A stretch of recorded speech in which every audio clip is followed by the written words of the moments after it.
TorahBox.com pour la diffusion du judaïsme francophone vous retransmet un enseignement du Rav Moshe Abdelchak. Bonne écoute et bon limoud.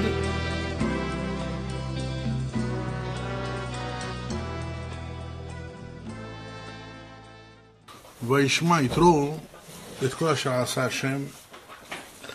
Donc nous avons au niveau de la paracha que Yitro, pour venir voir le peuple juif, il est écrit qu'il a entendu tout ce que Kadosh Baruch Hu il a fait au peuple juif. Et donc le fait d'avoir entendu tout ce que Kadosh Baruch Hu a fait au peuple juif, il est venu Yitro. En vérité, nos sages, ils se sont posé une question. Ils ont dit Mashmoa Shama. Qu'est-ce qu'il a entendu? Et donc nous avons trois idées dans nos Hachamim. Rabbi Yoshua lui dit Milhemet Amalek. Il a écouté la guerre de Amalek. C'est pour ça qu'il est arrivé. Rabbi Eliezer, il dit Matan Torah. C'est-à-dire c'est le don de la Torah. Et Rabbi Eliezer, le premier c'est Rabbi Eliezer Amodai, le deuxième c'est Rabbi Eliezer, lui il a dit c'est Kreat Yamsouf. C'est la traversée de la mer. En vérité, on ne comprend pas tellement des vrais hachamim, nos sages, on ne les comprend pas tellement. Puisque, dans le verset, il est écrit que Yitro, il a entendu tout ce que Kadosh Baruch Hu, il a fait au peuple juif. Donc, quelle est la question qui se pose? Et en plus, chacun, il nous donne une réponse qui fait partie que c'est une particularité par rapport à ce que Kadosh Baruch Hu, il a fait au peuple juif. Et là, en vérité, pour comprendre un petit peu ici nos sages, quel a été leur problème, on va essayer d'expliquer certaines choses. Vous savez très bien que Yitro, c'est le Gilgul de Caïn. Caïn et Moshe Rabbeinu, comme vous le savez très bien, lui, c'est le Gilgul de Hevel. D'ailleurs, grâce à ça, vous pouvez comprendre pourquoi Moshe Rabbeinu s'est marié avec la fille de Yitro qui est Tzipora.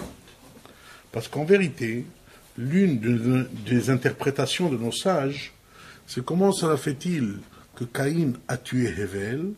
Caïn a tué Hevel parce que Hevel avait une théoma. Il avait une jumelle. Et cette jumelle, il voulait la prendre pour lui, Caïn. Et donc il a tué Hevel pour prendre cette jumelle-là.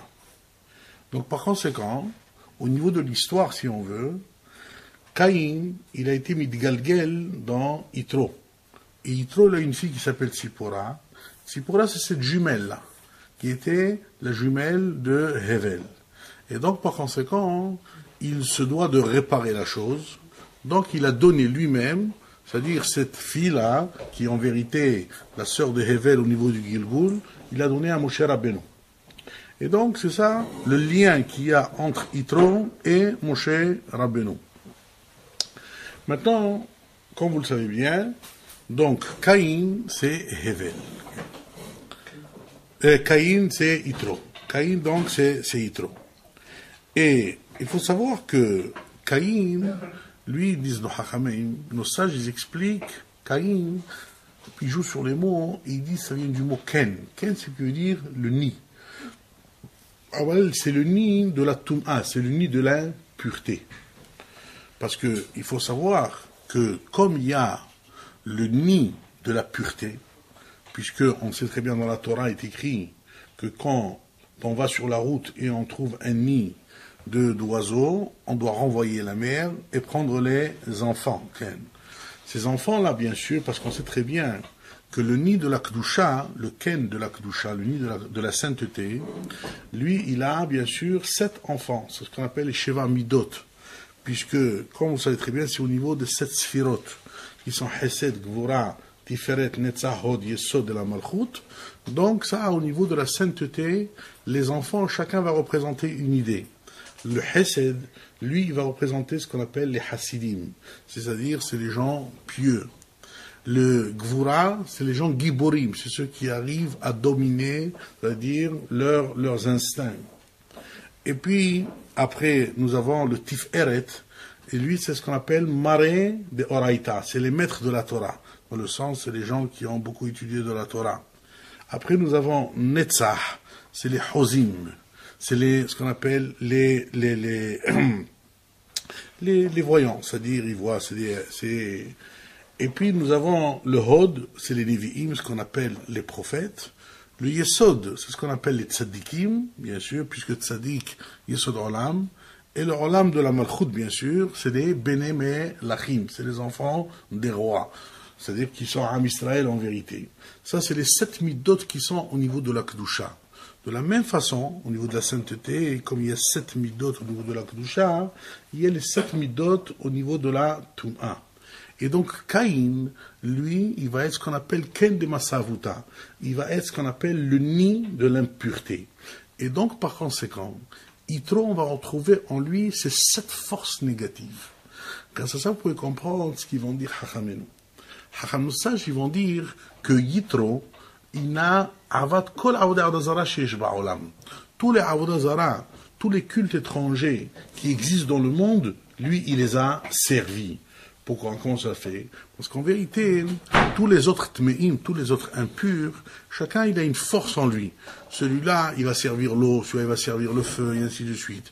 Mais lui, le fait que toutes les forces, elles étaient incluses en lui, donc selon la force qui va prédominer à un moment précis en lui, donc il va servir à un certain Dieu, à une certaine divinité.